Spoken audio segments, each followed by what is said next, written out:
Hey guys, DC Gamer here, coming at you with another video. On Thursday, October 20th, Nintendo officially revealed the NX, which is now called the Nintendo Switch.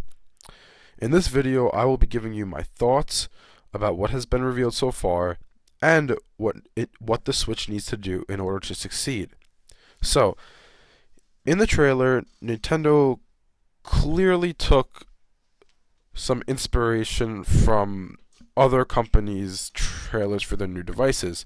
While I was watching this trailer, it felt to me as if I was watching the trailer for the new iPhone. It truly felt like a video that Apple would put out.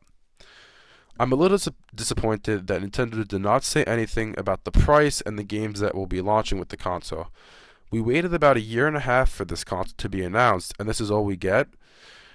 By the way, if you don't know already, Nintendo confirmed that there's no more info until next year. I'm sure that they will say something on Wednesday at the investors meeting, but clearly it's not going to be anything great. Clearly the console is being marketed towards adults, which is different from Nintendo's previous philosophy where they were marketing towards kids. What I don't understand though is why do they have to wait so long to reveal it? They said that, oh, we don't want to reveal it yet because we don't want our competitors to steal our ideas. But let me tell you, Sony and Microsoft are dealing with their own console upgrades right now.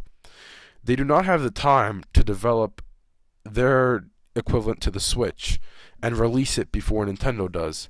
So I really don't understand why they had to wait so long and only reveal this little.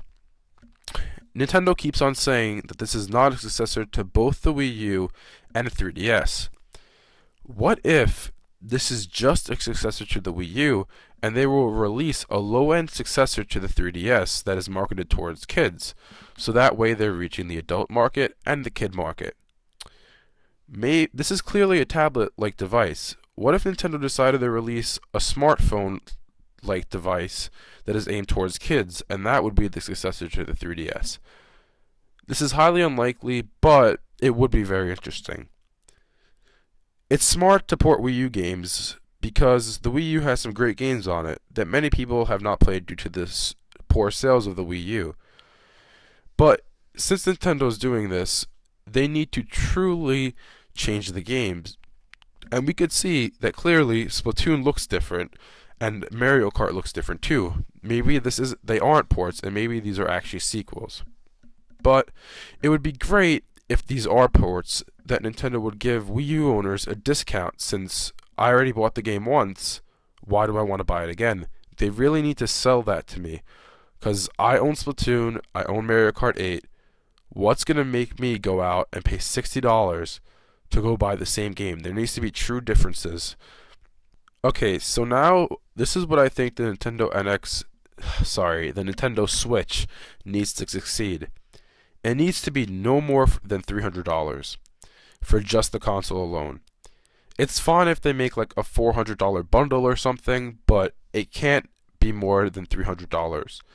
Many people that I know said that the console looked really cool, and they all already own a PlayStation or an Xbox One. And they are not, keep in mind, these people are not Nintendo fans that I spoke with. They are Xbox and PlayStation fans. And when I showed them the console, they said how cool it looked and immediately asked me, how much is it? I told them that there's no specific price yet, but the rumor is $300. They said if it's no more than $300, they will 100% go buy one, even though they already have an Xbox One or PS4. So if Nintendo really wants to reach all gamers from Microsoft and Sony side, they need to make it no more than $300. Also, Nintendo needs to make it easy for developers to develop games for the console. Clearly, the console is meant to compete somewhat with the Xbox One and PS4. But in order to get a bunch of developers on board, which clearly we see that a lot are already on board, but in order to get even more, you need to make it easy for them to develop games. If you make it too difficult for them, why would they want to make games for your console when they're already getting sales from Microsoft and Sony? Next up, it needs to be in 4K. If it's not in 4K, then it's only going to last for about 1 or 2 years. because it's not going to be able to compete with the Xbox One Scorpio and the PlayStation 4 Pro. Also, it needs to have a good battery life. Rumors are stating that it will only last at most 3 hours. If this is true, I can see problems happening with the console, with people saying, "Oh, this battery is awful," because apparently the only way to charge it is in the dock that you connect to the TV. So if I'm on the go and I have my Switch on me and it's about to die, I need to put it into that docking station, meaning I can't play games unless if there's another charger. We don't know that yet, though. This is just pure speculation. Now, finally, I want to say a cool concept that most likely will not happen, but if it does, I could see Nintendo making a good amount of money from this. What if you sell different Joy-Cons, which if you don't know, the Joy-Con is the two controllers that pop off on the right side and the left side. So what if you make different Joy-Cons with different capabilities in order to make a truly ultimate customizable console? Think about it. What if you make one Joy-Con with the traditional D-pad, if people don't like this new D-pad they have? Or what if you make one that's like a GameCube controller? Something like that. You could just make color variants, you could make actual functionality variants, you could make whatever you want. You can make one with motion controls. This is just something that seems like it's a good idea for Nintendo, but honestly, most likely, I highly doubt they would do it. Anyways, the Nintendo Switch is coming out in March 2017, so we don't have much time to wait. I'm sure Nintendo's next announcement will come sometime in January.